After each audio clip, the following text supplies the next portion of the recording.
Hola, muy buenos días. Mi nombre es Félix Aranday. Soy médico psiquiatra adictólogo. En esta ocasión nos toca seguir con nuestras pláticas al respecto de las adicciones y hemos ido llevando el tema en paralelo al respecto de cada una de las fases cada una de las fases conocidas como el proceso adictivo, lo que va más allá del proceso de rehabilitación, lo que incluye eh,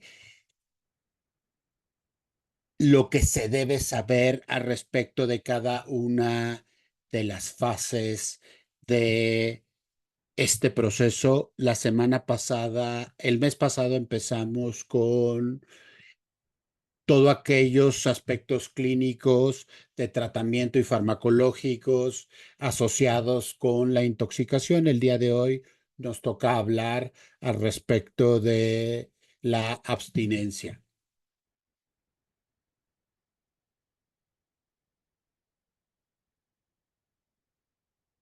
Un minutito, pues solamente se ve la pantalla verde. Listo.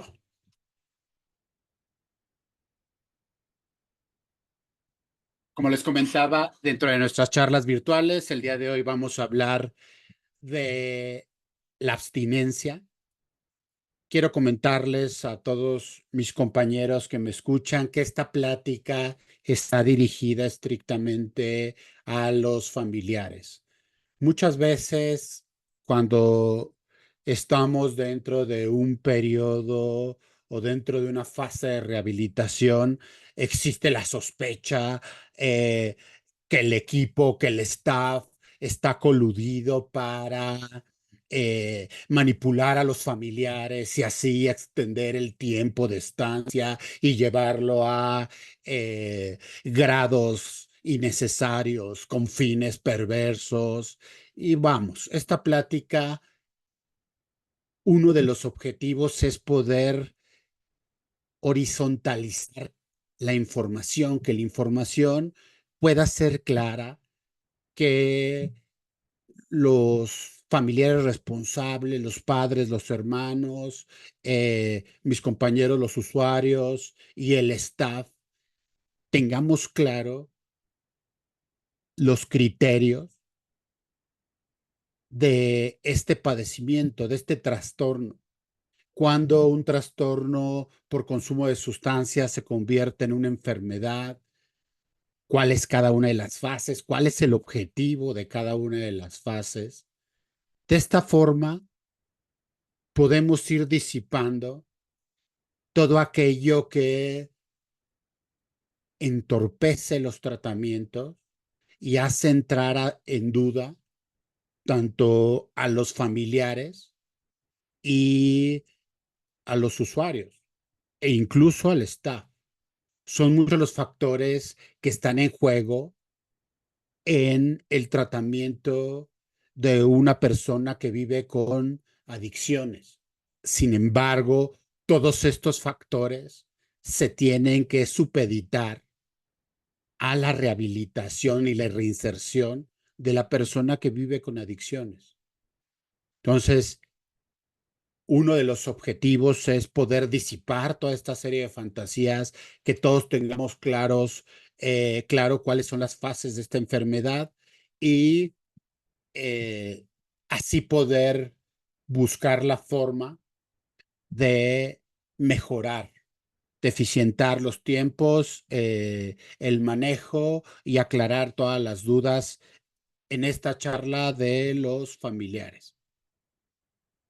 Esta es una declaración de conflicto de intereses. Me gusta presentarla siempre durante estas charlas, sobre todo para aclarar que yo no trabajo para ningún centro de rehabilitación.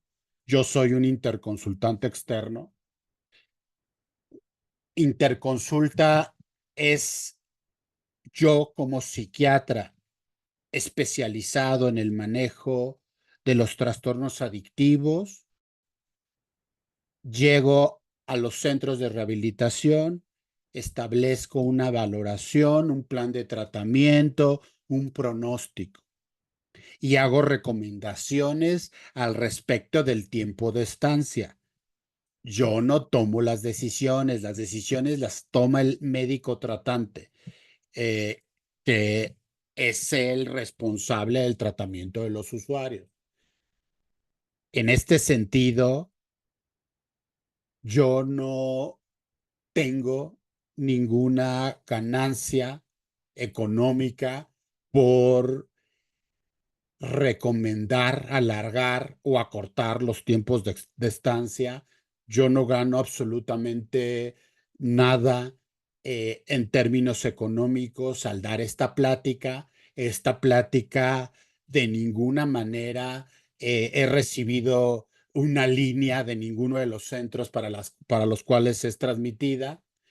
Eh, Se basa en conocimiento médico de fácilmente confirmable, cuyas bases son estadísticas o neurofarmacobiólogas. Entonces, y todas ellas son verificables. Esta plática en su totalidad va a ser grabada para subirla a redes sociales, en su totalidad en fragmentos, por lo cual les pido que si no están de acuerdo en que su rostro o su nombre aparezca, por favor apaguen sus cámaras y a la hora de las preguntas omitan datos personales. Vamos a regresarnos un poco a la plática anterior para tener un contexto. La plática anterior hablamos de intoxicación. Pudimos darnos cuenta que me equivoqué de presentación. Y esta es la presentación de la semana pasada. Un momentito, por favor.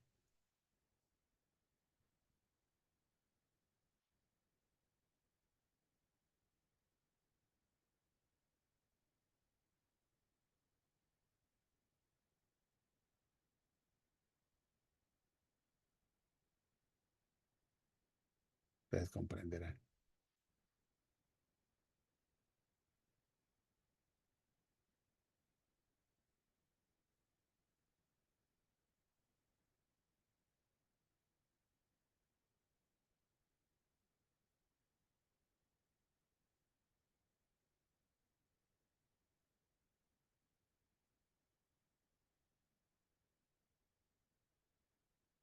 Listo. ¿Se ve la presentación? Sí, se ve. Pues volví a abrir la misma.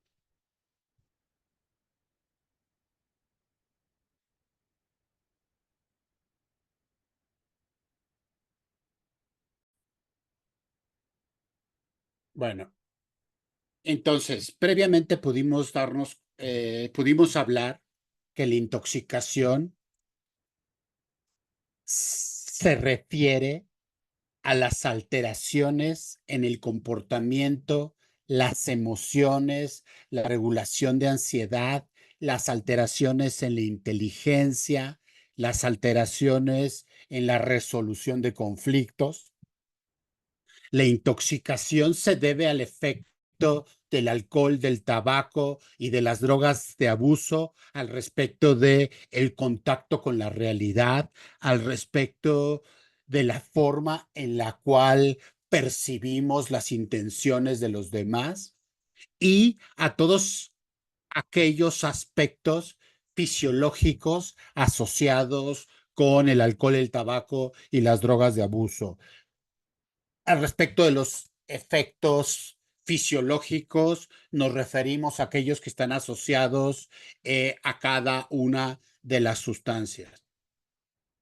Entonces pudimos darnos cuenta que, por ejemplo, los efectos fisiológicos de los estimulantes, en los cuales se clasifica la anfetamina, la cocaína, el clorhidrato de metanfetamina, que es el cristal. Las anfetaminas, muchas de ellas se utilizan con fines médicos para bajar de peso, el metilfenidato, la pseudoefedrina, que está en muchos productos para bajar de peso, como por ejemplo algunos productos de Herbalife, la nicotina y la cafeína. Estos son drogas que cuando el sujeto se intoxica va a tener efectos estimulantes, lo que quiere decir es que va a tener taquicardia, le va a latir el corazón muy rápido, va a sudar, va a estar muy activo, va a estar buscando hacer cosas, va a estar buscando, incrementa su libido, va a querer tener más relaciones sexuales. Entonces, todos los efectos llevan al sujeto a incrementar sus capacidades vitales, disminuye los periodos de sueño, incrementa el tiempo de estar despierto, disminuye la percepción del cansancio.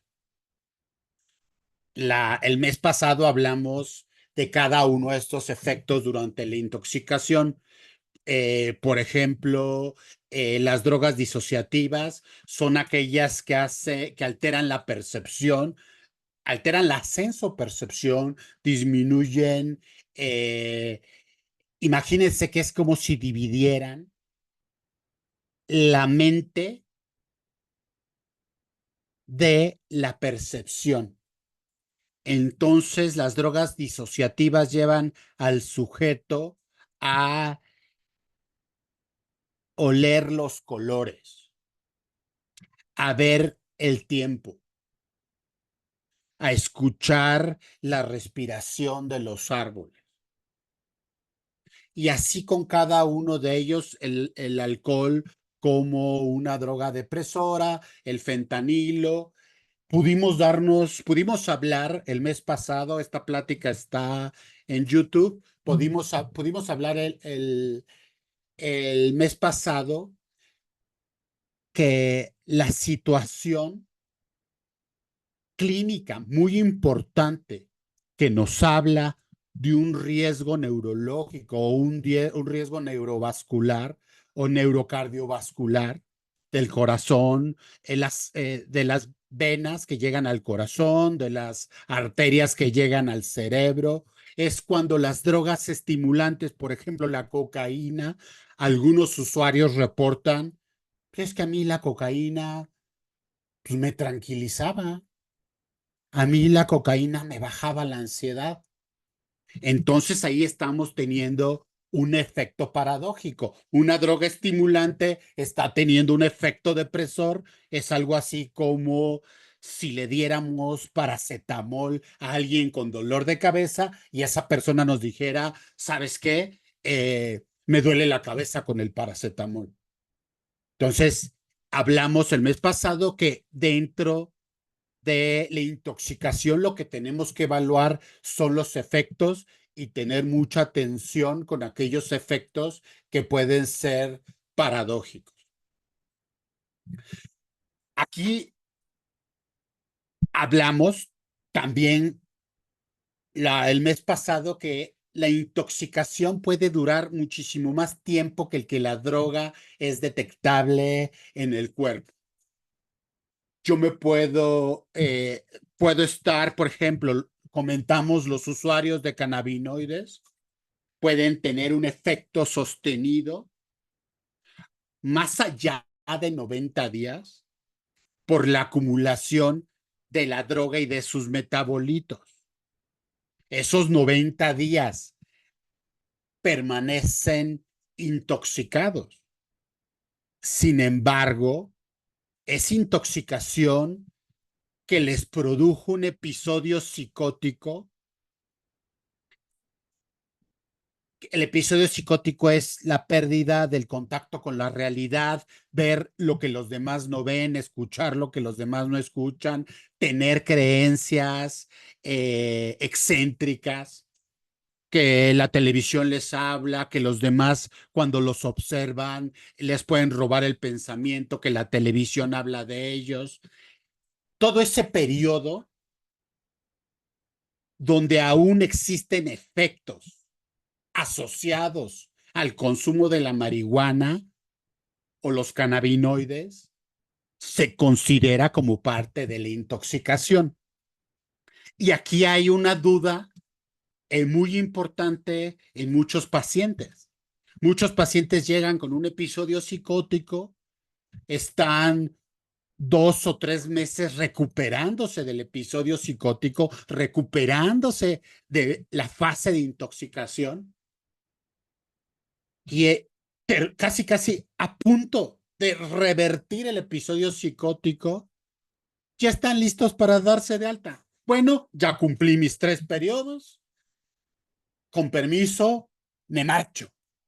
Y aquí es muy importante entender, que podamos entender tanto mis compañeros como los familiares responsables y el staff, que la fase de intoxicación y el tratamiento de la intoxicación es fundamental para restablecer y mejorar el pronóstico de la recuperación. Alguien que estuvo 2 o 3 meses psicótico en un centro de rehabilitación, todavía ni siquiera pasa por la fase de abstinencia. Estamos lejos, estamos muy lejos siquiera de entrar a la fase de rehabilitación. Entonces, por eso, para mí era importante subrayar.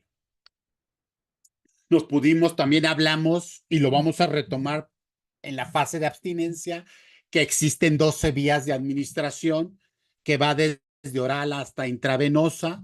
Puede ser vaginal, a través de la mucosa anal, que es la mucosa rectal, prácticamente cualquier droga que sea liposoluble o hidrosoluble, como el clorhidrato. Hidrato viene de agua, de metanfetamina, puede ser absorbido por las mucosas, vaginal y anal. Muchas veces los adolescentes salen a fiestas y como saben que sus papás llegando a casa van a checarles el aliento, lo que hacen es mojar tampones en alcohol y colocárselos o vía vaginal o vía anal. Así retrasan la expresión en el aliento, retrasan la expresión en el aliento del alcohol, así con muchas otras drogas. Muchas drogas que antes eran inyectables, cualquier droga inyectable que podía ser soluble, que es soluble en agua, también se puede absorber por vía vaginal o por vía rectal. Entonces, las vías de administración son muy importantes porque estas determinan la velocidad de absorción y la eficacia de la absorción.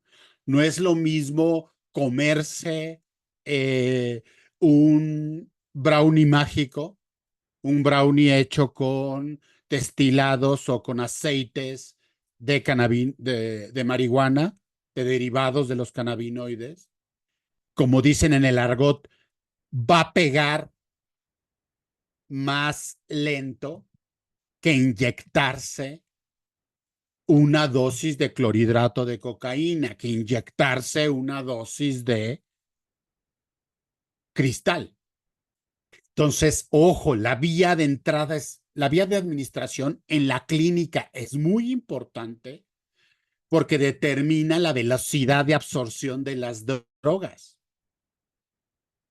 Entre más rápido se absorban las drogas, más cantidad de esa droga va a entrar al organismo.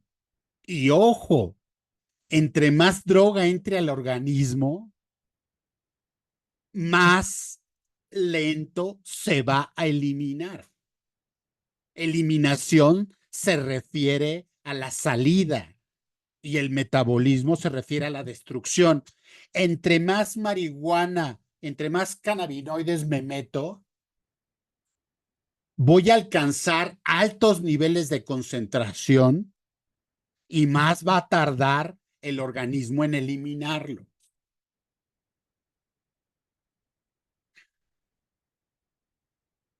Por eso, ojo, padres de familia, nadie puede ganarle a un antidoping, nadie.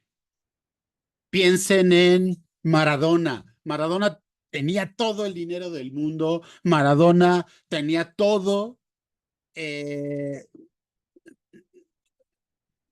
era imagen de muchas marcas deportivas, era imagen incluso del gobierno de Argentina, tenía muchísimos patrocinadores, a los patrocinadores les convenía que él siguiera jugando y nunca pudo, jamás pudo engañar a un antidoping. Tuvo que regresar campeonatos, tuvo que regresar medallas. El mismo, ahorita no lo recuerdo, el sujeto, el Tour de Francia, de Live Strong, que perdió un testículo por cáncer. De la misma manera tuvo que regresar medallas porque nadie le puede ganar a un antidoping. Porque los usuarios regularmente preguntan, ¿en cuánto tiempo desaparece la cocaína de la sangre? Pues depende. ¿De qué depende? De la velocidad con la que absorbe tu cuerpo. ¿Cuánto te metiste? La velocidad en la que elimina tu cuerpo. Entonces, son tantas las variables que nadie engaña a un antidoping. La única forma de engañar a un antidoping es cambiando la orina. Entonces, los padres de familia deben de saber que hay que estar cambiando de laboratorios. Las pruebas de farmacia no sirven, no sirven. Entonces, hay que, como siempre les digo a mis pacientes, ya sea que te niegues a dar orina para un perfil o que el perfil salga positivo, como dice la canción de reversa, vuelves a estar un periodo para prevención de recaídas. Si te niegas, eso se marca como positivo. Es que no confías en mí, es que tengo mucho trabajo, eso es igual a positivo. El perfil toxicológico o la detección de drogas de abuso en sangre no miente. Hay algo que se llama cadena de custodia. La cadena de custodia es el familiar y alguien del laboratorio tienen que estar viendo el momento en el que el usuario entrega la muestra. Prácticamente en laboratorios que tienen esta cadena de custodia, hay alguien deteniéndoles el vasito, porque la orina, el envase establece la temperatura a través del examen, el sexo, la edad, bueno, saben hasta lo que cenó antier. Entonces, si hay dos personas verificando que la orina es de quien dice ser la orina, se establece la cadena de custodia y la cadena de custodia le da derecho al usuario de decir, no, yo no consumí, quiero que se repita la prueba. Y entonces esa orina no se desecha, la mandan a otro laboratorio y en esa orina o en esa sangre confirman si hubo o no hubo consumo. Estos aspectos farmacológicos específicos nos sirven para tomar estas medidas preventivas. Y algunos dicen, es que son medidas persecutorias. De ninguna manera, porque muchas veces cuando la persona que vive con adicciones sale de un centro de rehabilitación no se puede ni enojar. No puede, pero ni respirar mal, porque la familia luego es que ya está consumiendo, ya está corajudo. Oye, mamá, voy a ir a una fiesta. No, porque vas a tomar. A ver, no se trata de desgastarse, No se trata de andar persiguiendo a nadie, de levantarse en la madrugada y estar oliendo así. Yo tenía eh, un paciente que usaba cocaína y que llegaba a su casa, su esposa le metía el dedo a la nariz, se lo chupaba para ver si había consumido cocaína. A esos extremos llegan. A ver, no se trata de estar persiguiendo a nadie. Se hace el acuerdo. Claro y firmadito, por favor.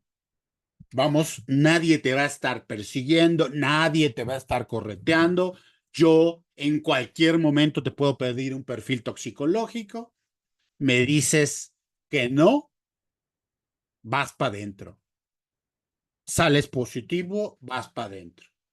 Y te lo puedo hacer uno hoy, otro mañana, en un mes no hacerte nada, después hacerte 3 seguidos. Las tomas deben de ser aleatorias para que no pueda predecir el usuario cuándo se les van a hacer. Y en el momento que salen negativos, las personas que viven con adicciones se sienten tan afirmados que en serio lo pegan en el refrigerador. Y entonces son libres de enojarse, de discutir, quedan en una posición de iguales. Ya no quedan en esta posición familiar donde vamos todo sobre el adicto, todos hay que cargarle todas las pulgas, como si hubiera que desquitarse porque vive con una adicción. Entonces, este aspecto farmacológico de acción de las drogas es muy importante para ir entendiendo cada uno de los momentos durante un tratamiento. Les voy a pedir que tengamos claro estos 3 nuevos conceptos. Farmacodinamia es lo que la droga le hace al organismo, ya lo vimos. La cocaína estimula, el alcohol deprime, el LSD hace tener alucinaciones, la ketamina es disociativa. Ojo, y aquí ya pudimos darnos cuenta que durante la intoxicación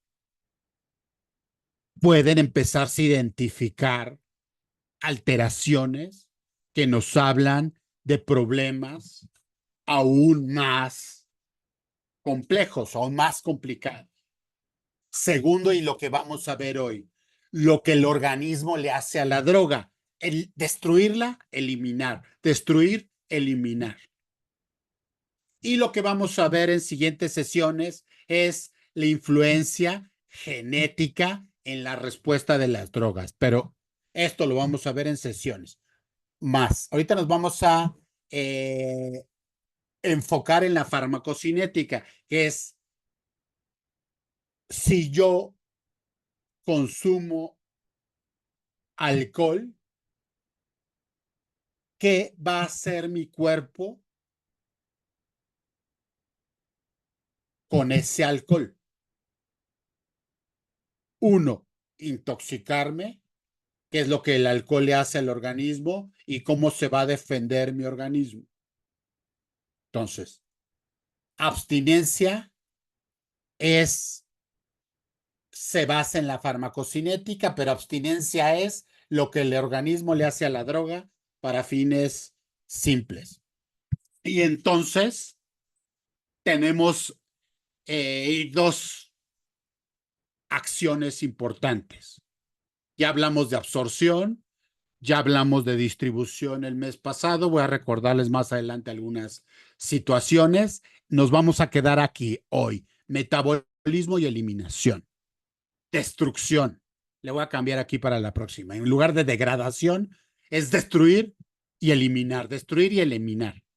El único órgano capaz de degradar todas, todas las toxinas del cuerpo es el hígado.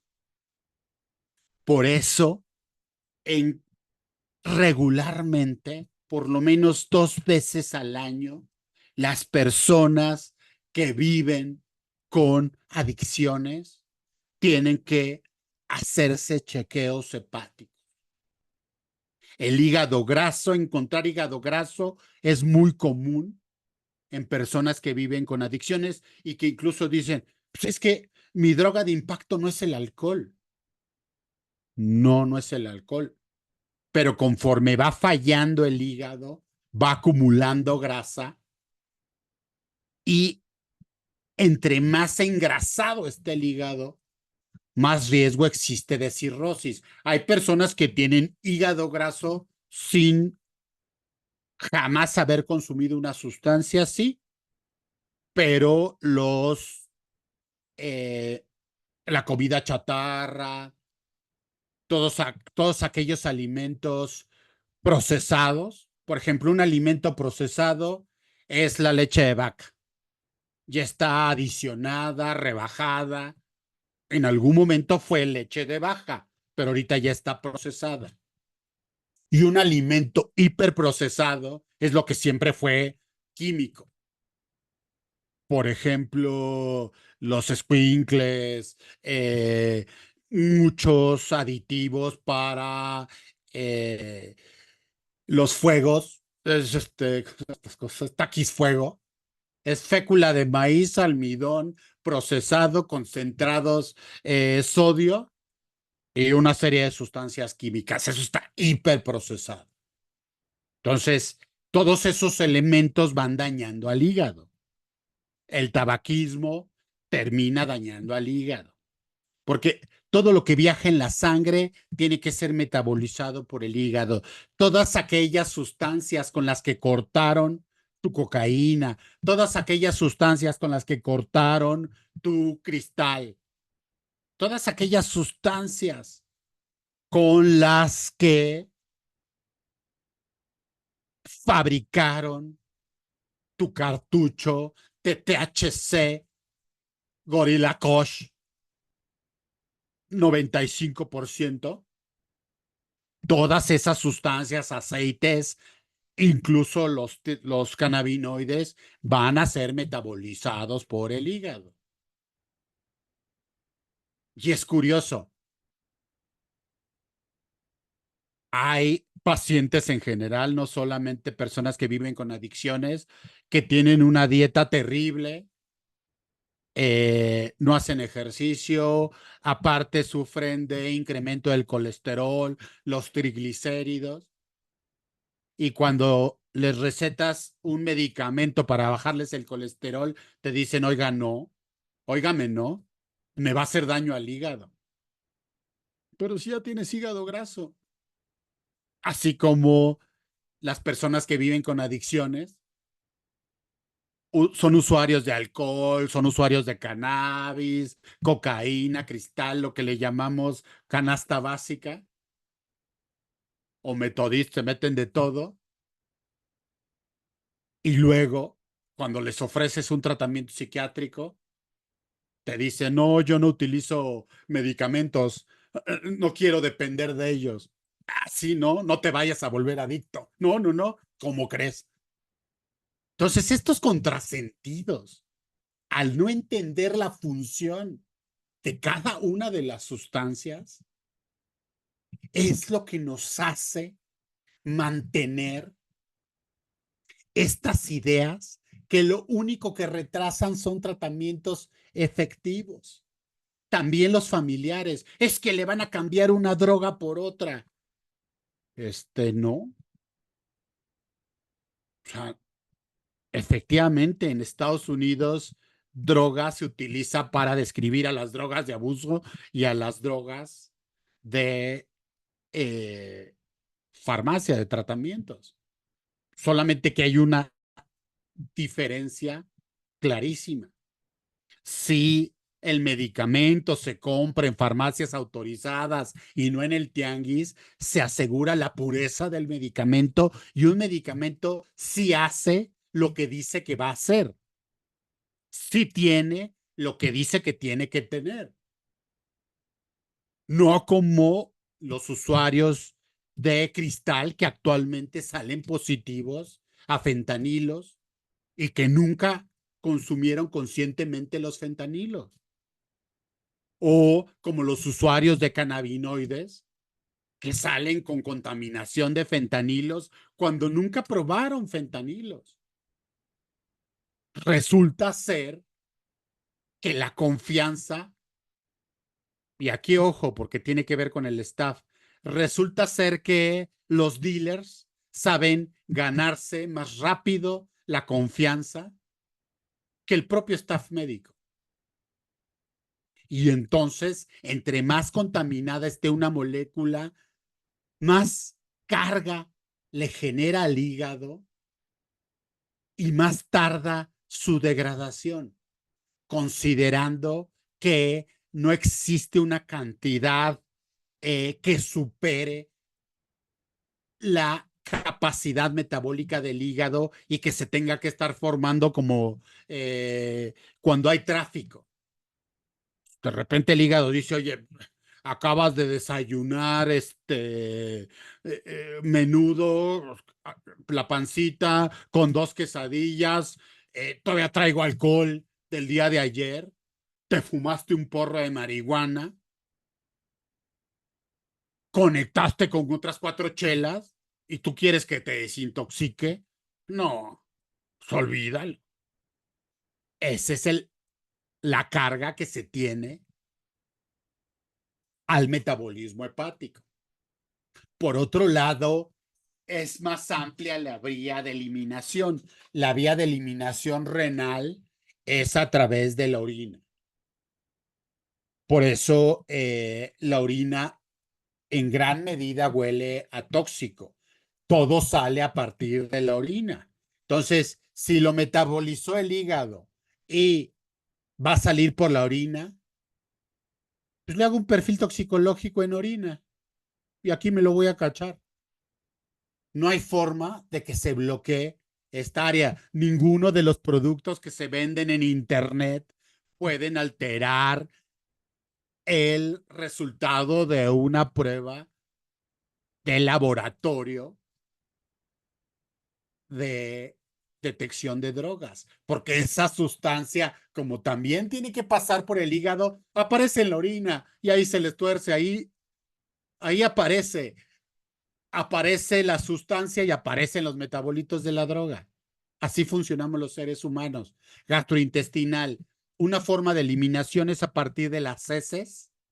Por eso hay muchas drogas que generan diarrea, hay otras drogas que generan estreñimiento para que se concentre más el tóxico y de formas urgentes, vómito. El LSD, la marihuana puede causar episodios de vómito incoercible, el alcohol no se diga, pulmonarmente se huele, el aliento es característico y el sudor es característico de las personas que consumen ciertas sustancias. Por eso, eh, cuando, cuando voy a los centros de rehabilitación, y el olor de los usuarios de marihuana es muy específico, es muy característico. Se les huele y se les dice, eres consumidor de cannabinoides. ¿Cómo lo supo? Por el olor. El cristal también tiene un olor característico. Y así, si reconocemos todas estas vías de eliminación, sabemos cómo empieza el metabolismo. Estamos intoxicados y nuestro cuerpo va a destruir y eliminar, destruir y eliminar. Vamos ya a entrar a las definiciones adictológicas. La abstinencia es un síndrome específico que se inicia tras la reducción de las concentraciones de las drogas en sangre y en los tejidos. El mes pasado habíamos hablado que las drogas se adhieren fuertemente a la albúmina, que es una proteína que está en la sangre. Imagínense que la albúmina es como un camión. Aquí está la droga, marihuana, cocaína, cristal, y se une fuertemente al transportador, al camioncito. Y así puede ir recorriendo eh, todo el cuerpo, el cerebro, los pulmones, el corazón. Es que yo nada más me drogo el cerebro, no, también te drogas el corazón, por eso puedes tener infarto. Es que yo nada más me drogo el cerebro, no puedes tener infartos renales, porque estas albúminas, estos camioncitos que transportan las drogas, pues también llegan a los riñones. Yo nada más me drogo el cerebro, no puedes quedar ciego, puedes quedar con alteraciones renales. Ojo,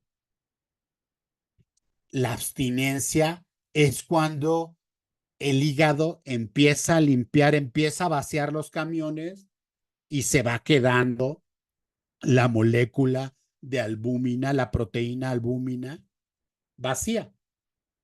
Entonces, cuando está vacía, empieza a disminuir la intoxicación, que es el efecto esperado. Por ejemplo, es el bajón que llaman. Si estaba usando cristal, pues el bajón me va a llevar a la depresión, como las metanfetaminas, como el MDMA, las tachas, el éxtasis. Da unos bajones. Entre más alto vueles, más bajo en el infierno vas a caer. Porque el efecto de la droga durante la abstinencia va en el sentido contrario.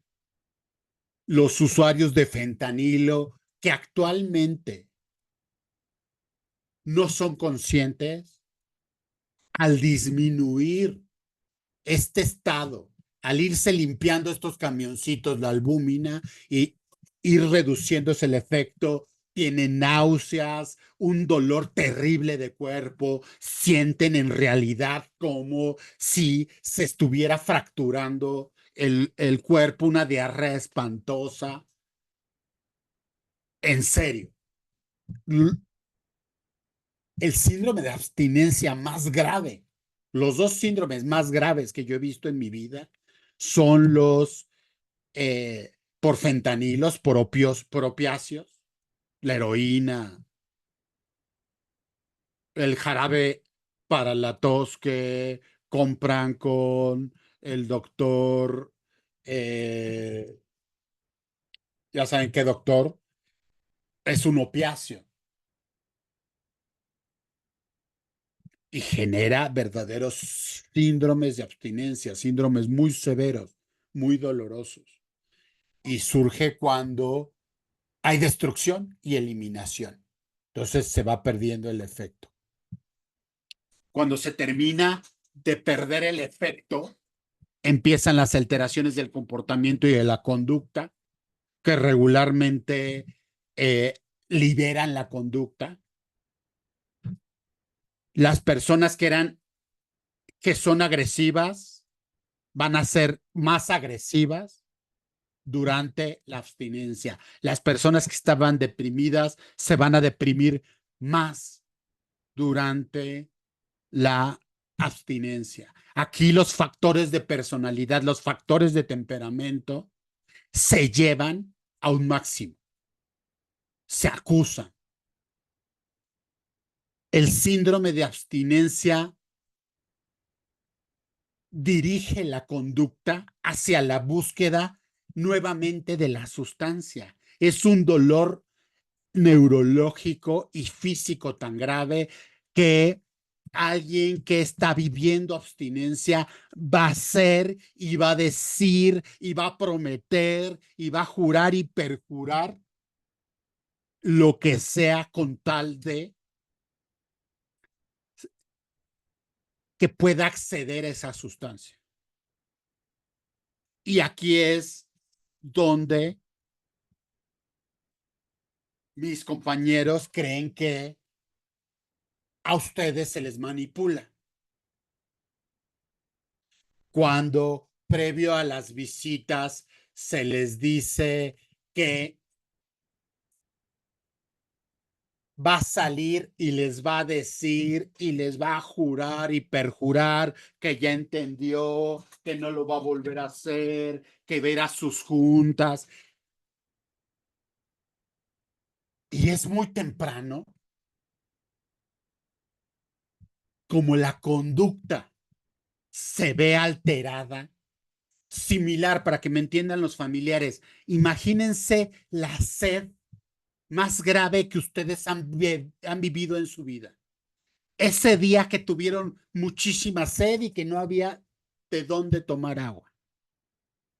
Multiplíquenla por 100 y apenas se van a imaginar lo que siente un usuario durante la abstinencia. Esa conducta va a dirigir al individuo a la búsqueda, a la búsqueda. Y aquí es cuando a los familiares se les dice, no se trata de confianza, esto no se trata de confiar, se trata de signos y de síntomas. Se trata, como en todos los trastornos, en todas las enfermedades, de ir viendo paso a paso cada una de las fases. Es que ya me dijo que no lo va a volver a hacer y yo le creo. Es como si le creyera a una persona que tiene gastroenteritis, que no se aguanta la diarrea, que echándole ganas, no va a terminar haciéndose encima. De eso estamos hablando, del cuerpo mandando sobre la conducta. Y hay alteraciones en la forma de pensar, alteraciones en la atención, la concentración, la memoria. No tienen la capacidad de juicio autocrítico de criticarse a sí mismos. En estas fases siempre todo es culpa de los demás. Siempre es culpa de las circunstancias. Si me quisieron mucho, porque me quisieron mucho. Si no me quisieron, porque no me quisieron. Si me daban, porque me daban. Si no me daban, porque no me daban. Y son incapaces de automonitorearse. Los seres humanos, por ejemplo, hace rato que me equivoqué en las presentaciones, la función de automonitoreo es como si yo tuviera una cámara acá arriba en la cual yo me estuviera viendo y me hace pensar, híjole, qué ridículo estás haciendo. O sea, lo hubieras preparado antes. Que no prendí el fondo, porque todo esto que vieron al principio, la capacidad de automonitoreo es esa capacidad de juicio que va consignando cada una de tus conductas. Por eso alguien que está en fase de abstinencia siempre va a tener la razón. Para cada solución va a tener un problema y para cada problema su solución va a ser la única. Y es aquí cuando se le insiste a los familiares. No discuta con él, obsérvelo. Entienda cómo es el trastorno, entienda que esté en fase de abstinencia e identifique los síntomas. Tienen errores de juicio. Bueno, voy a salir y mañana me voy a poner a trabajar y entonces voy a hacer ejercicio, voy a terminar mi licenciatura. Evidentemente tiene problemas de juicio. No se despertó ayer, no se durmió ayer con un trastorno grave por consumo de sustancias y despertó hoy curado porque ya aprendió. Ojo, se llaman automatismos. El cuerpo actúa de manera automática, de la misma manera que para ustedes padres el beber agua es automático, el ir al baño es automático. Las drogas alteran de una forma tan grave el funcionamiento del cerebro y del cuerpo que es automático el consumir sustancias. No lo hacen en su contra, por hacerles daño. No se lo tomen personal. En esta fase no hay que tomarse personal nada. Solamente hay que observar, hay que identificar los síntomas. Siguen las alteraciones de los ciclos vitales. O sea, se libera el apetito o se contrae el esófago y no les entra alimento. Hay carnales que piden doblete, triplete, cuatriplete. Si el compa no se comió lo suyo, presta. Están devorando porque esa alteración de los ciclos vitales les busca compensarse, y otros usuarios que simplemente no les entra pero ni el agua. Es por estas alteraciones durante la abstinencia. Hay alteraciones en la regulación neurofisiológica, hay alteraciones hormonales, empiezan a tener las mujeres alteraciones en el ciclo menstrual, a los hombres se les empieza a caer el cabello, mucha sudoración, ataques de pánico. Pues, todas aquellas funciones que se regulan automáticamente, por ejemplo, empiezan a tener taquicardias, palpitaciones, temblores, que son incontrolables. Todo esto sufre una grave alteración en los periodos de abstinencia, que son debidos al cese, incluso a la reducción, que bueno, la reducción, hablemos de la reducción, hablemos de las grandiosas ideas de dejar de drogarse poco a poquito. O muchas veces los familiares es que ya no consume cristal, ya no bebe, nada más echa sus porritos. El está reduciendo las drogas de abuso poco a poco o predominar el consumo prolongado, lo único que hace es extender las fases de abstinencia. Y aquí va de nuevo la crítica que hice el mes pasado. Sigo sin entender la lógica de permitir fumar en los centros de rehabilitación. Sigo sin comprenderla. El tabaco, la nicotina y los productos del alquitrán tienen un efecto a nivel del sistema nervioso central. Si no cesamos todas las conductas y todas las sustancias que impactan el cerebro, lo único que estamos haciendo es prolongando la agonía de la abstinencia. Entre más abstinente está un usuario, más reporta que incrementó el tabaquismo. Es muy común decir, yo solamente fumo cuando estoy anexado. Yo allá afuera no fumo, pero ahorita me estoy fumando 20 cigarros al día. Ah, pues sigámonos haciendo cualquier sustancia. Pero eso sí, en las clínicas de rehabilitación les damos café descafeinado. Ah, pues bien, ¿y eso qué? El tabaco tiene un síndrome de abstinencia severo.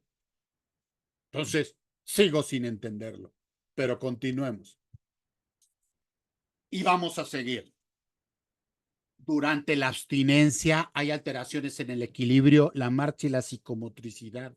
Y esto es algo muy importante. El riesgo de caídas es muy alto, muy alto. Y es frecuente. Y es resultado de la abstinencia y de los probables efectos neurológicos que dejó o que ha dejado la sustancia. Por eso muchas veces cuando les dan informes, les dicen que hay sospecha de daño encefálico, que es daño cerebral. Porque cuando estas alteraciones de la forma de moverse, de la marcha, de repente están hablando y se les va la boca de lado, están sentados y se están yendo así de lado, nos puede hablar que después de la abstinencia pueden existir alteraciones o daños cerebrales.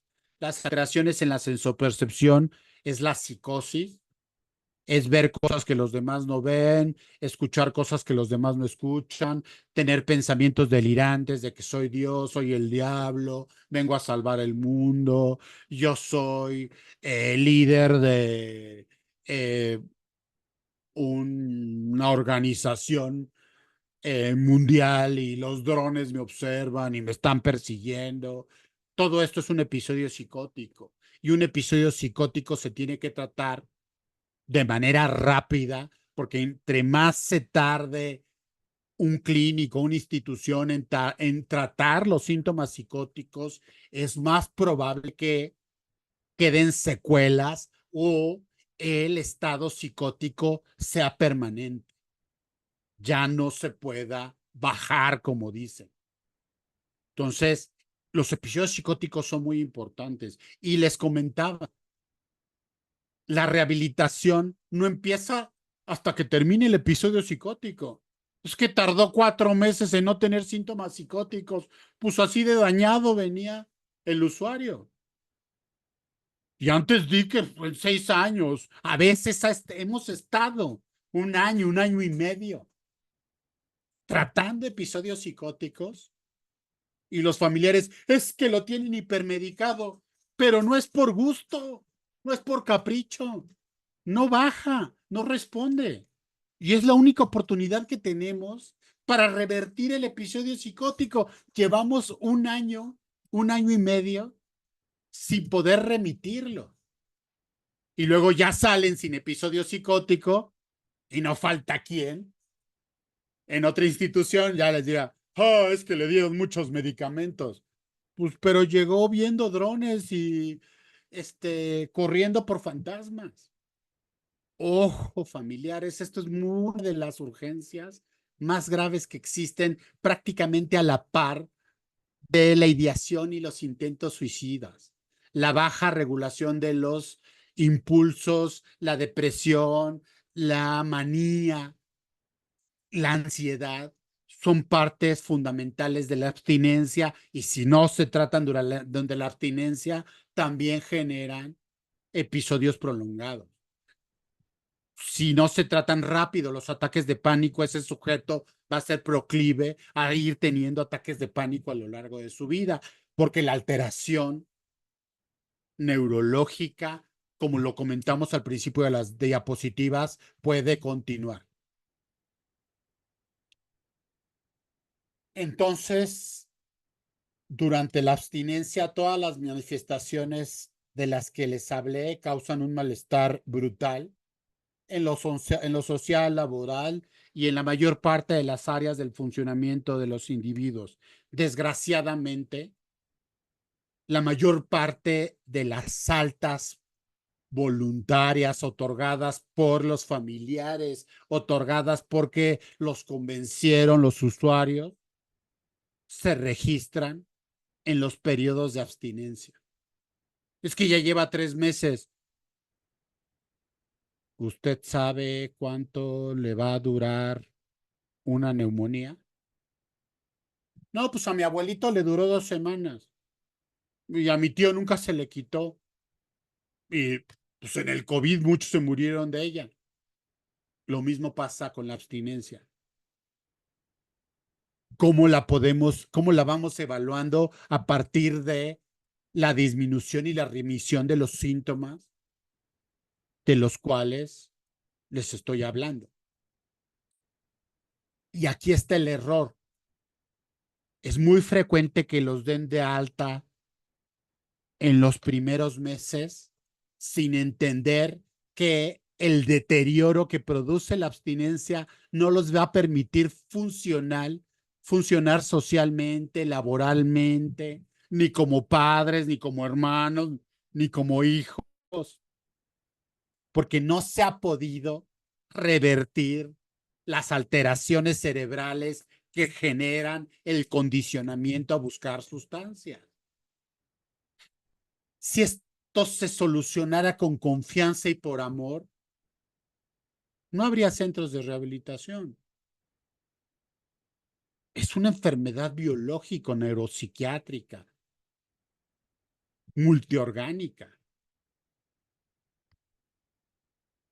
Las personas que tienen abstinencia, como les comentaba, van a seguirse administrando la sustancia a pesar del daño físico. Los usuarios de cristal llegan realmente deteriorados, sin piezas dentales, con poco cabello, con múltiples micosis, que son hongos en la piel, con infecciones oportunistas, y si no hubiesen sido ingresados a un centro de rehabilitación, hubiesen seguido consumiendo. Hemos visto en la mayor parte de las redes sociales las graves lesiones que pueden llegar a tener usuarios de drogas inyectables, donde francamente tienen miembros, los brazos ya los tienen necrosados, podridos, como se dice coloquialmente, y siguen consumiendo. La violencia en pareja asociada al consumo de drogas hace llegar a las usuarias golpeadas, abusadas, víctimas de varios tipos de violencia, y el hecho de seguir consumiendo las hubiese tenido ahí, aumentando el riesgo de morir más rápido por feminicidio que por las consecuencias de las drogas. Y aquí es donde el problema se hace complejo. Como les comentaba, esta capacidad de automonitorearse, esta capacidad de estarse viendo en tercera dimensión, de estar razonando lo que uno dice, falla con el consumo de alcohol, tabaco y drogas de abuso. Entonces, es muy importante comprender que durante la abstinencia la intensidad del deseo de volver a consumir está en su máximo. Y ojo, no perdamos de vista lo que hablamos el mes pasado. Desgraciadamente, los usuarios de una sola sustancia, por ejemplo, los alcohólicos puros, están en peligro de extinción. Ya es muy extraño atenderlos. Actualmente lidiamos con poliusuarios, abuso de alcohol, abuso de tabaco, marihuana, cocaína, cristal. De repente dicen, yo dejé, ¿hace cuánto no consumes cocaína? Hace 5 años. ¿Por qué? Porque la cambié por el cristal. Entonces, esos periodos, no hay un periodo de abstinencia, son periodos largos de continuidad de una, dos o tres sustancias. Imagínense nuevamente al hígado teniendo que lidiar no tan solo con una sustancia, sino con 5 sustancias formadas. 5, doctor, estamos entre 4 y 5 sustancias de impacto. Si evaluamos las historias clínicas que llevamos de aproximadamente 4 años. Entonces, todo esto es muy importante. Ojo, las drogas de acción rápida presentan síndrome de abstinencia más rápido y disparan la autoadministración compulsiva. Esto se ve en el crack, por ejemplo, cuando fuman en la lata, que son las piedras. El crack o piedra es el concentrado del clorhidrato de cocaína que se cristaliza, se inhala, y en el momento de inhalarla se siente rápido el efecto y desaparece en 1 o 2 minutos, lo que le genera al individuo la necesidad de volver a consumir. Se llaman drogas egoístas porque este tipo de drogas, prácticamente cuando se juntan varios para comprar unas piedras, ya sea de crack o ya sea de cristal, pues el uno está viendo al otro, no, este cuate ya le fumó más y este cuate ya le dio otro jalón, porque las curvas de abstinencia, el efecto es muy intenso, pero desaparece muy rápido. Y entonces el usuario puede pasar días y días y días consumiendo sin dormir, sin comer, incluso sufriendo los efectos graves de la intoxicación y no poder parar hasta que alguien los para. Entonces, como es una droga de acción rápida o ultra rápida, la fase de abstinencia de un periodo prolongado es muy intensa, es muy intensa. Y los síntomas fisiológicos ponen en riesgo la integridad de los órganos. Y es ahí donde, por un lado, se comprende la situación económica que estamos viviendo. Pero por otro lado, muchas veces los familiares no comprenden, ay, ¿por qué tantos estudios? Porque estamos hablando de detectar a tiempo alteraciones cardíacas, alteraciones neurológicas, infartos. La marihuana está asociada a el disparo de personas con factores de riesgo de diabetes. Es frecuente encontrar a los usuarios de sustancias con dislipidemias, que es el incremento del colesterol, de los triglicéridos, problemas renales. Los síndromes de abstinencia es como estar siendo ahogado o estar siendo sofocado con una almohada. Eso es lo que se siente. Y lo que lo puede aliviar es la droga que te está matando. Entonces, ojo, las drogas sintéticas actualmente son nuestra realidad. Los fentanilos son una familia muy amplia que está siendo muy distribuida, que se está contaminando. Actualmente la cocaína nuevamente es de nicho, es de personas con un alto poder adquisitivo. La cocaína que se vende está mezclada o con cristal o con fentanilos. Nunca fue buena idea consumir drogas, pero esta es la fase de las drogas más descarnadas de la humanidad.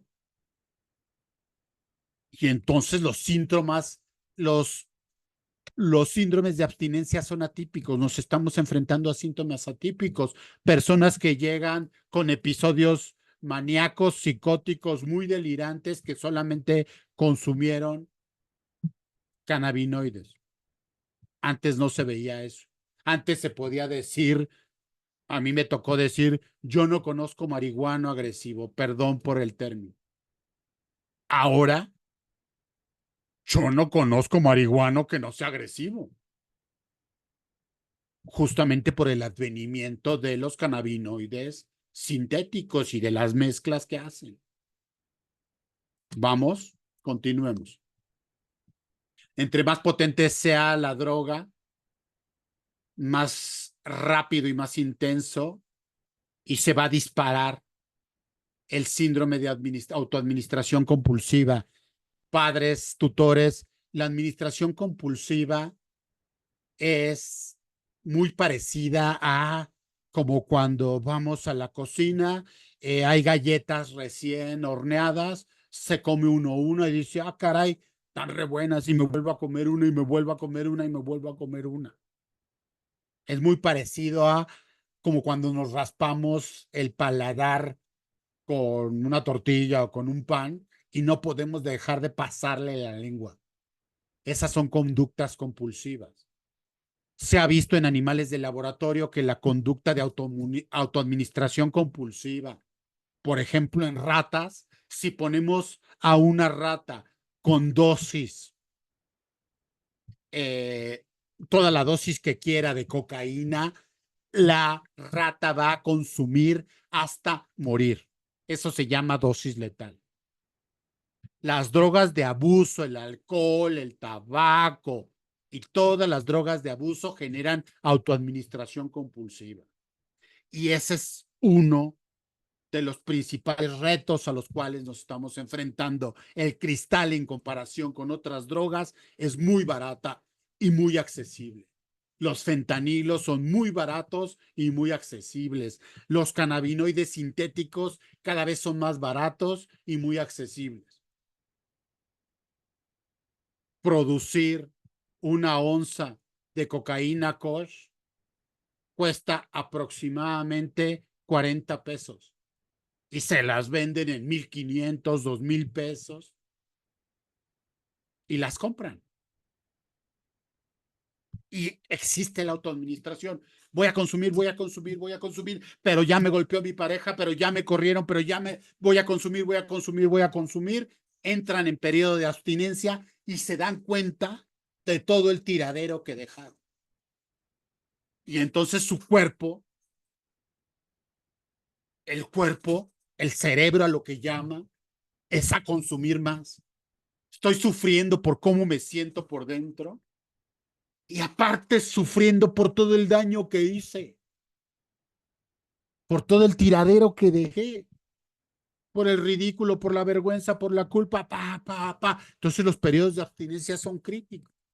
Y es ahí donde se aconseja, en estos 45 días, en estos meses, absténgase de las visitas y de por sí es difícil. Luego llegan los familiares y ¿qué crees? Tu esposa se va a divorciar de ti. Uy, ¿qué crees? Tu compadre ya anda con tu esposa.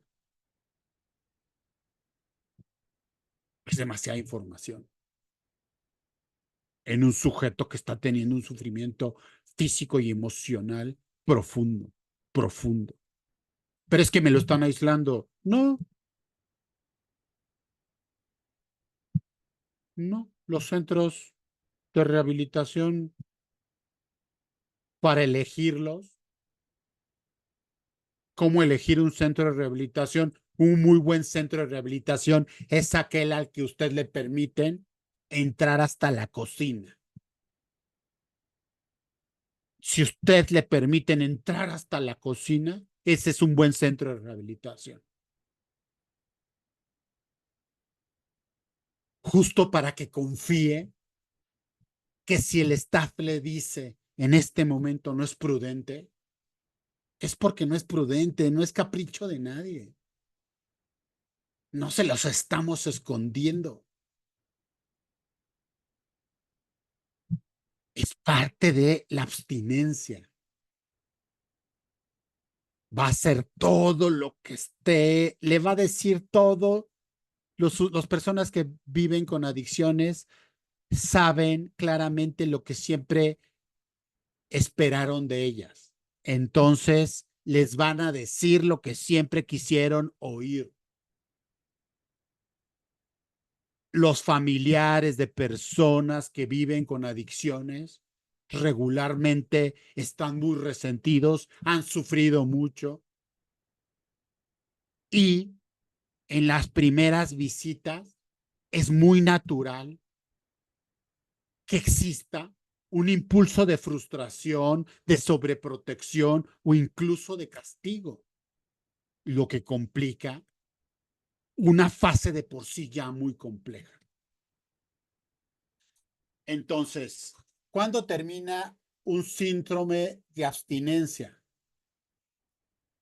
El agudo es los primeros días, incluso los primeros 3 meses después de haber suspendido el tratamiento.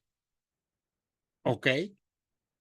Ese es, va junto con la desintoxicación. Es esa cruda que se siente. Son esos primeros meses. Porque algunos, porque sí sucede, algunos compañeros pues es que ya estoy bien y al tercer o cuarto día ya están bien. ¿De qué depende? Ya lo vimos, de cuánto absorbieron de su sistema metabólico.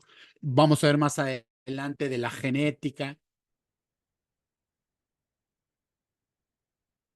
Pero hay un síndrome de abstinencia agudo.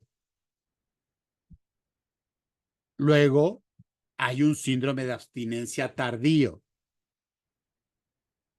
que es aquel que aparece hasta aproximadamente 6 meses o puede aparecer durante años.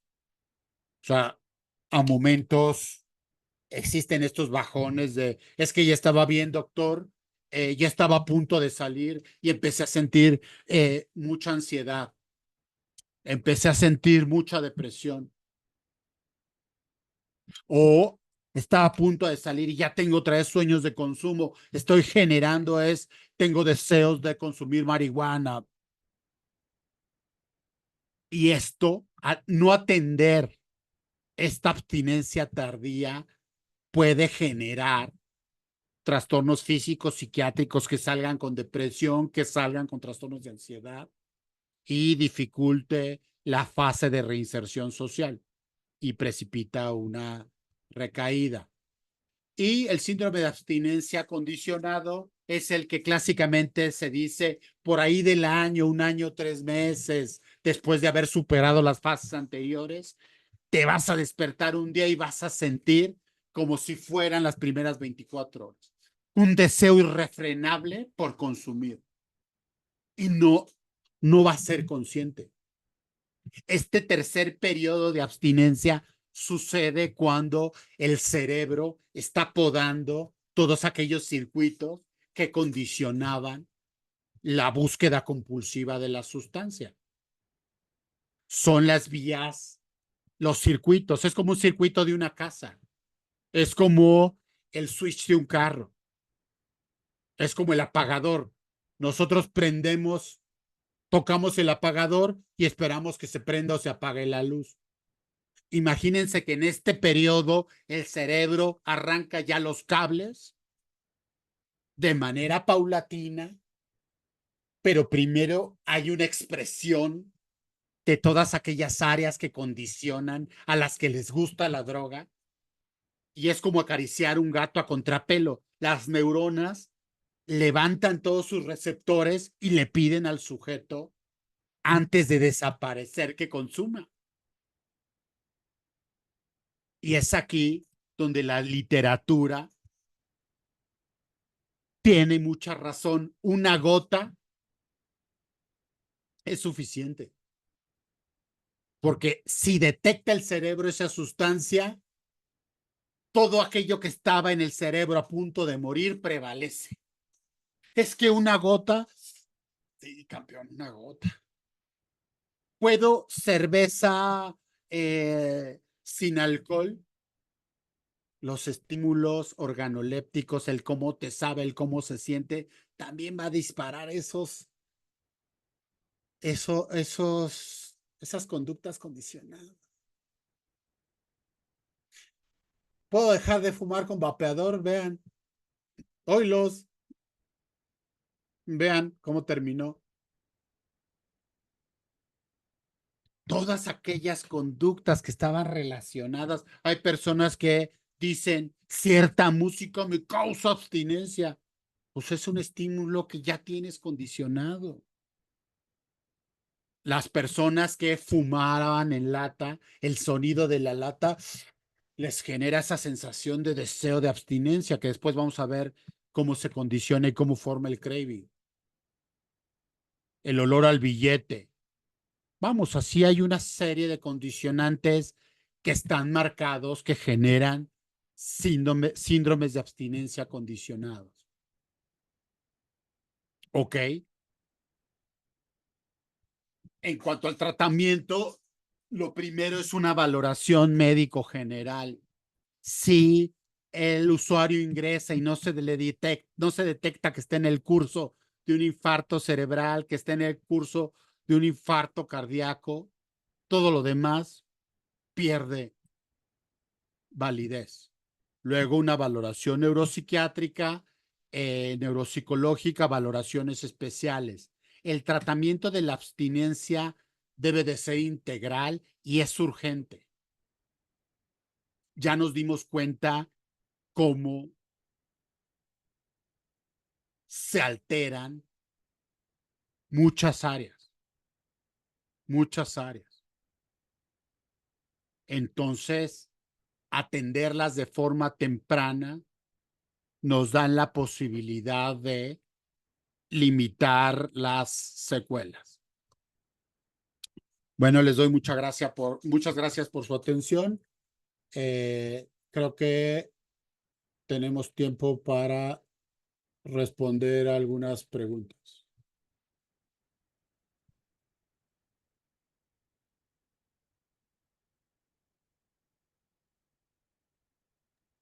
¿Hay No preguntas? tenemos preguntas todavía en el chat. Si alguien quiere hacernos alguna pregunta, por favor. Yo, Estela, este, mi paciente tenía 1 año, 4 meses, en el centro de rehabilitación y apenas, hicieron un antidoping y salió positivo a marihuana. ¿Es normal por tener tantos meses de abstinencia o qué sigue? Miren, no puedo hablar de casos específicos, pero le voy a explicar.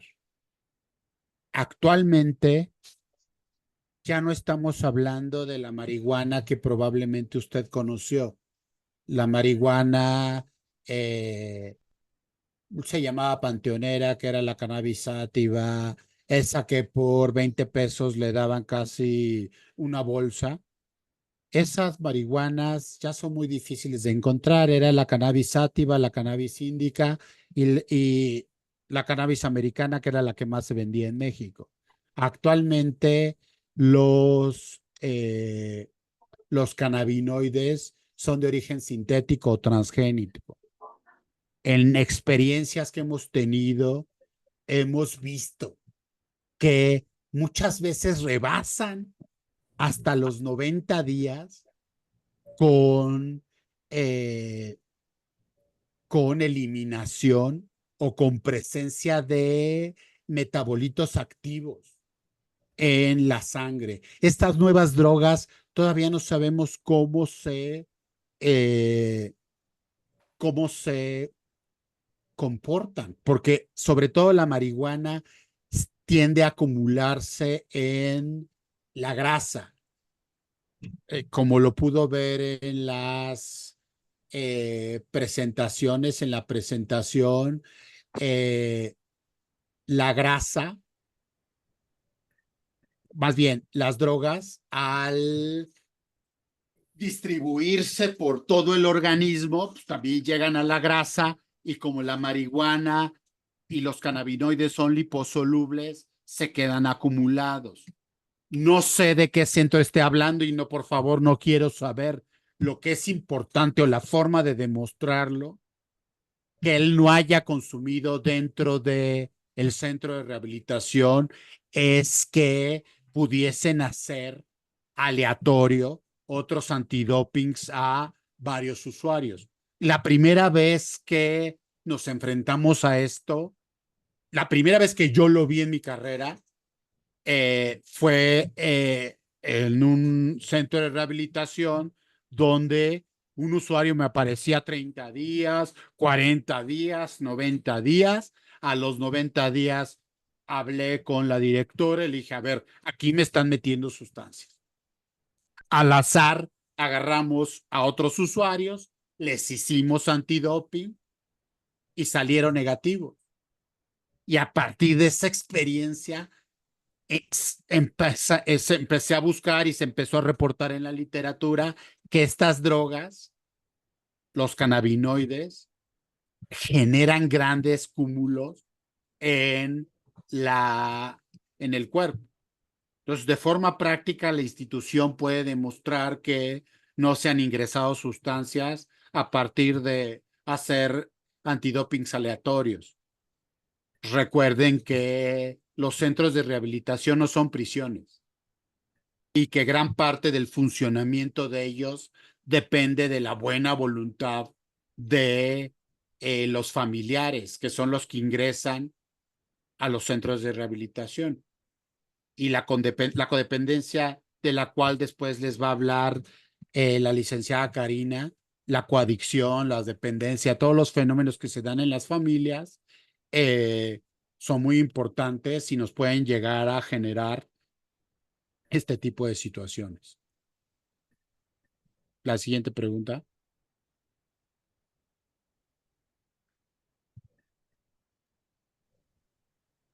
Buenas tardes. Hola, buenas tardes. Mira, mi pregunta es la siguiente. Ah, ¿Cuánto es recomendable, si escuché bien, perdón porque voy en carretera, Sí, que no es recomendable, escuché yo, que los visite uno durante los primeros, o el primer ingreso del periodo de 3 meses? Yo opté por no visitarle y abstenerlo también. Sí me enseñaron el lugar hasta la cocina porque así lo pedí. Yo necesito saber dónde voy a integrar o dónde quiero que se rehabilite mi familiar. Sí me enseñaron hasta la cocina, pero yo lo pedí. Entonces, pues ya vi dónde era. Claro que no es un lugar que uno quisiera, pues no es un lugar agradable, ¿no? Pero es como un hospital. Yo decidí y dije, bueno, si lo voy a ingresar porque no fue voluntario, pues también lo voy a obtener de mis visitas, de las visitas familiares.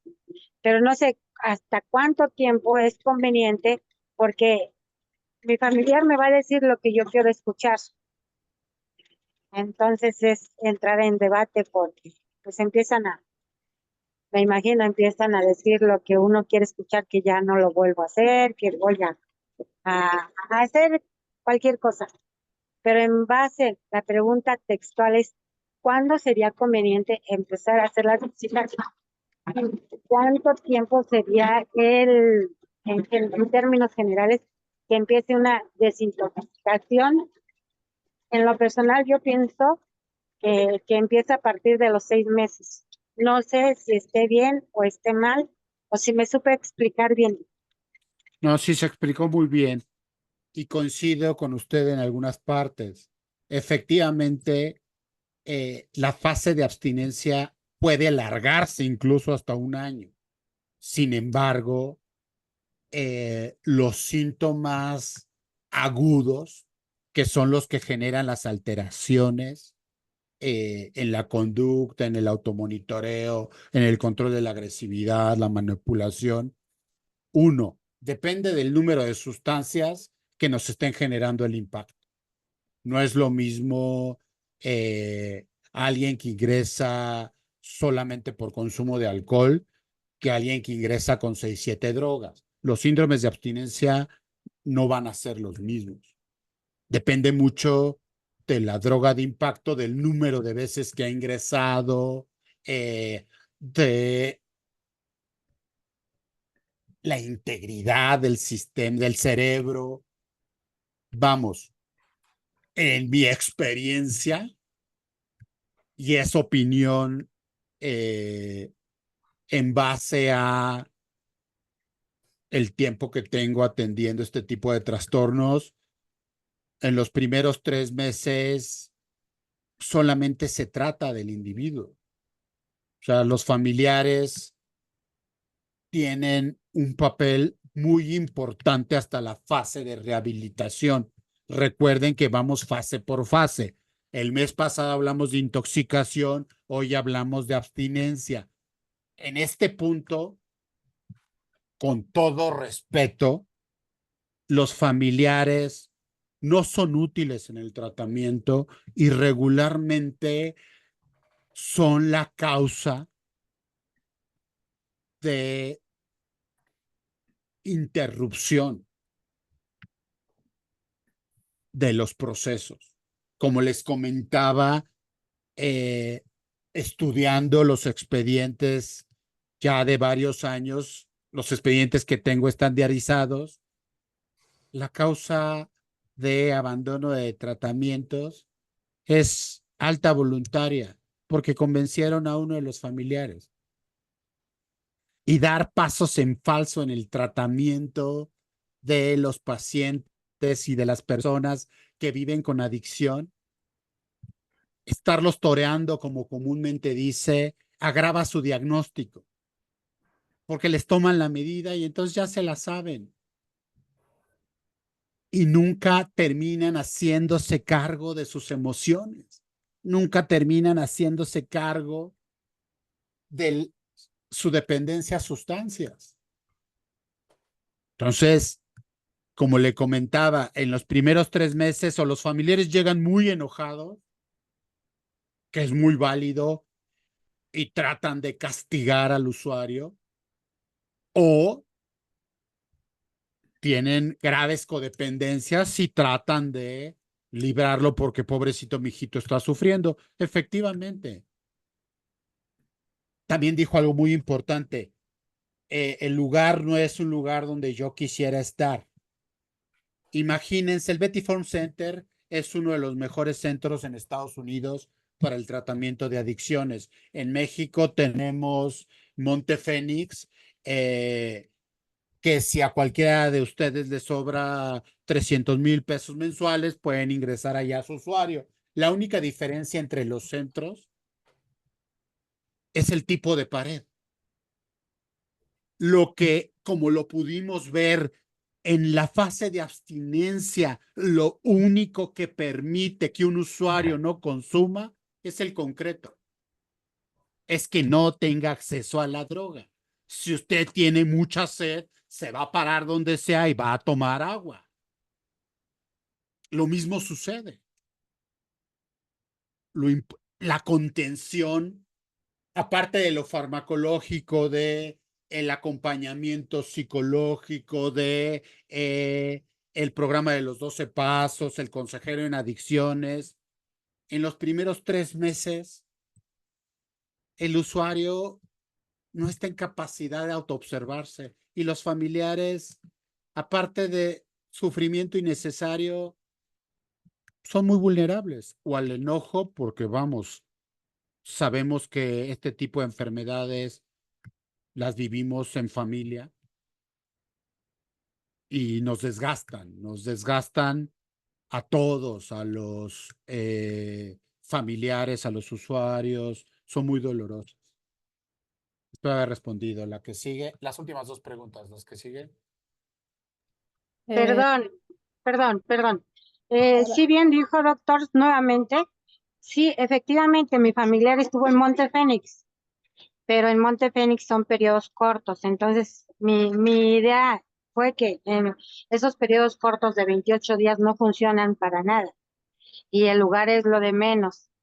También coincido y algo bien importante que yo hice también mi pregunta. ¿Estoy en lo correcto? Que estos 3 meses yo también lo pensé, que no voy a visitarle porque voy a escuchar algo de que yo quiero escuchar, que me va a engañar. Definitivamente yo como familiar pienso yo que no soy necesaria en estos 3 meses. Más en cambio sí lo voy a confundir y también lo pensé que no lo tomara como un castigo, es como una ayuda.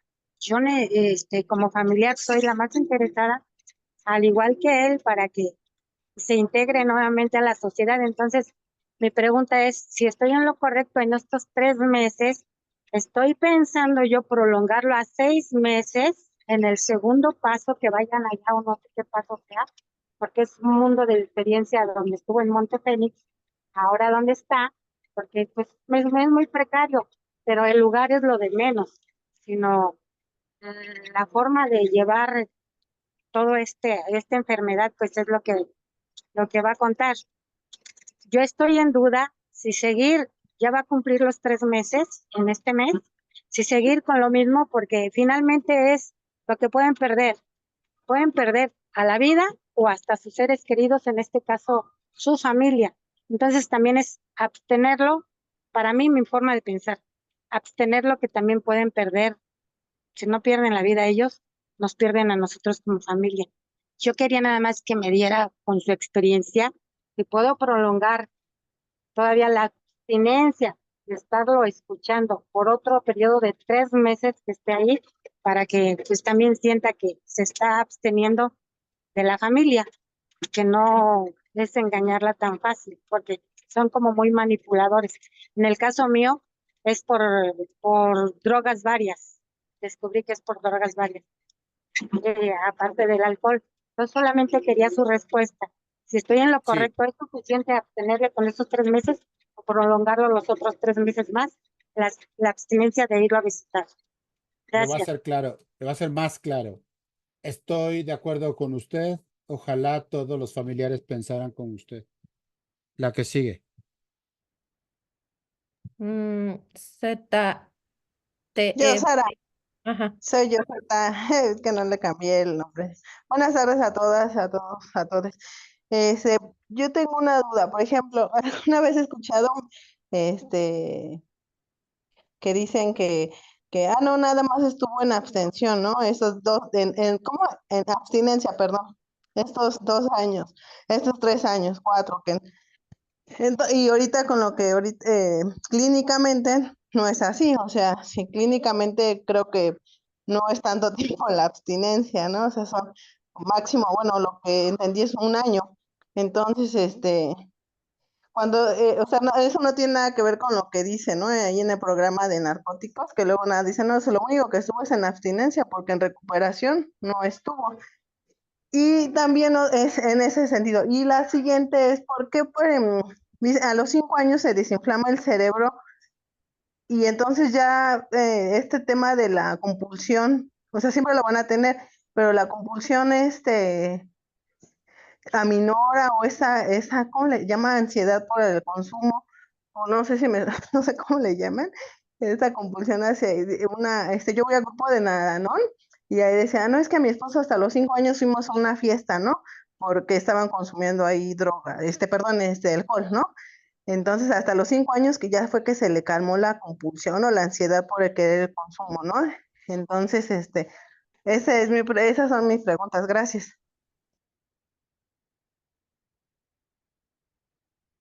Mira, respuestas categóricas.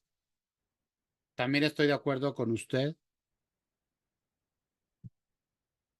Sinceramente, yo no entiendo cómo alguien que tiene menos de 5 años de abstinencia de repente va hasta en el paso 9, en un noveno paso.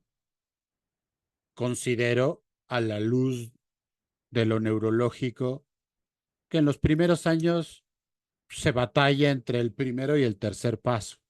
Pero bueno, es una experiencia espiritual y es propia de cada quien. Le respondo esto porque usted me pregunta directamente la diferencia entre abstinencia y recuperación. La recuperación, desde el punto de vista neurológico, jamás va a volver a ser al 100. Existen condicionamientos que van a ir remitiendo, pero también ahorita que hablamos de la literatura, pues adicto una vez, adicto para siempre, porque lo que se afecta es el cerebro.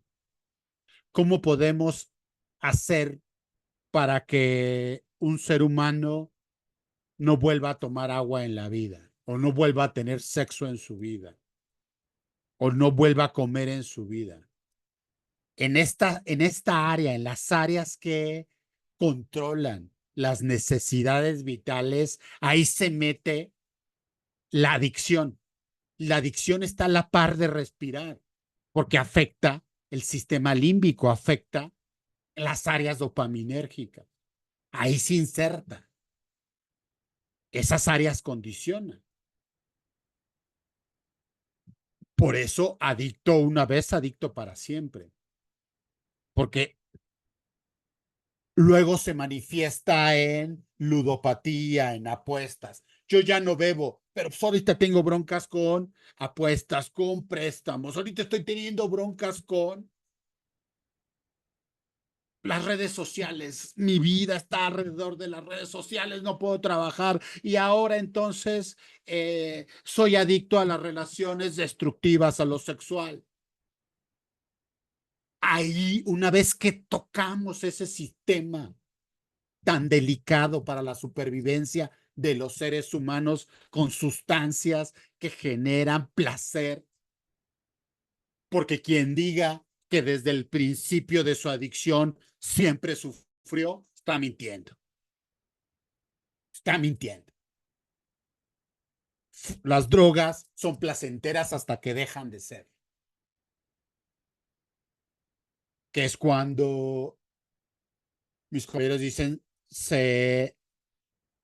ya no me da servicio. Cuando deja de dar servicio o cuando las complicaciones y las consecuencias rebasan, es ahí. Pero a la luz de la neurobiología, en esta parte tan estratégica del cerebro y tan importante que es el sistema dopaminérgico que controla todo lo que nos hace sobrevivir, ahí se inserta la adicción y controla la conducta del individuo, lo posee. Entonces, por ese lado, esa recuperación neurológica, vamos, se vale. Si llevo en abstinencia 3 años, vamos, se vale la recuperación. Si usted me lo pregunta a la luz exclusivamente de la literatura y de la neurobiología, la verdadera recuperación empieza en el 8º y en el 9º paso. Antes del 8º y del 9º paso, no hay recuperación posible. Ese es exclusivamente mi punto de vista y lo voy a explicar. En el 8º y el 9º paso, el cerebro es capaz de vivir la empatía, de romper ese egoísmo. Las drogas tornan al ser humano egoísta. Les comentaba hace un rato.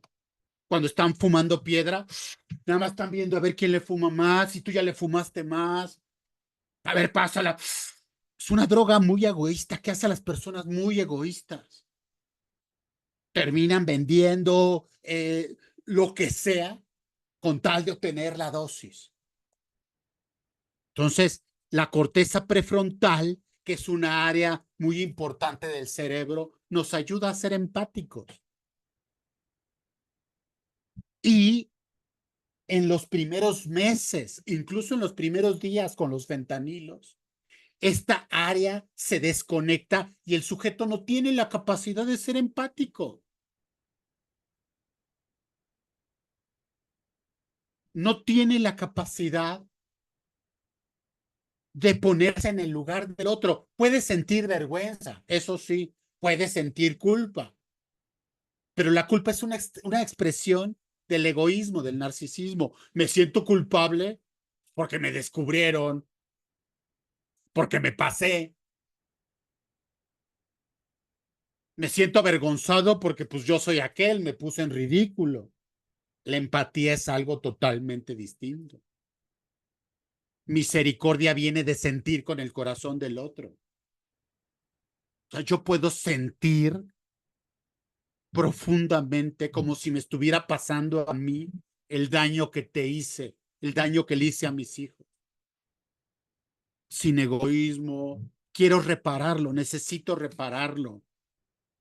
Y no tan solo es un ejercicio confesional, es la reparación día a día, día a día, día a día de todo aquello que se destruyó y asumir que no todo se va a poder reparar, que hay pérdidas irrecuperables. ¿Cómo funciona esto? Cuando se conecta el área prefrontal. Y es ahí cuando me pregunto, tiene 2 años de haber dejado las sustancias y ya va en el 9º paso y se sigue metiendo con la compañera. Pues creo que ahí no hay como mucha empatía, como que ahí todavía no nos está funcionando bien las áreas cerebrales. Entonces, ojo, el programa no es un checklist. O sea, lo que se les da en las clínicas de rehabilitación es el conocimiento del programa. No es que salgan con un 4º paso hecho, no. Entonces se les va dando una guía para que conozcan, para que se introduzcan al programa, para que vayan teniendo esas herramientas. Pero que el primer paso funcione, que un segundo paso funcione, que un tercer paso ya funcione en automático, neurológicamente, ojo, neurológicamente tarda años. Espiritualmente, yo ahí no me meto, pero neurológicamente lleva años. La que sigue, la última. Mar, por favor. Hola, gracias, doctor. Por ejemplo, mi ser querido lleva 9 meses en el centro de rehabilitación y ya va a salir a medio camino. Mi pregunta es, ¿qué iba a vivir con sus consejeros de adicciones? Yo como familiar, ¿qué signos de alarma tengo que observar y qué hacer? Estoy pidiéndole como un botiquín de primeros auxilios. ¿Qué hago? ¿Qué acción tomo para que sirva? Gracias. Lo vamos a ver más adelante, pero le voy a dar un adelanto. La reinserción social, que es le llamamos en México tropicalmente medio camino, es la fase de reinserción social. La fase de reinserción social es tan aguda como estas dos primeras fases, tratamiento de la intoxicación y tratamiento de la abstinencia. Son fases muy delicadas. Luego sigue la fase de rehabilitación y al final la de reinserción social, que es de la que me esté hablando. Entonces, un botiquín, que lo vamos a ver posteriormente. El primero ya lo mencioné. En esta fase sí debe de confiar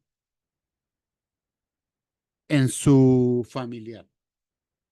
Aquí sí necesita él su confianza.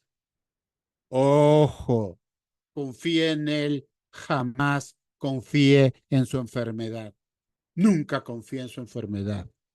Y les comentaba, en el acuerdo, usted tenga siempre el derecho de hacerle un antidoping en orina o en sangre cuando se le dé la gana, siempre que se le dé la gana.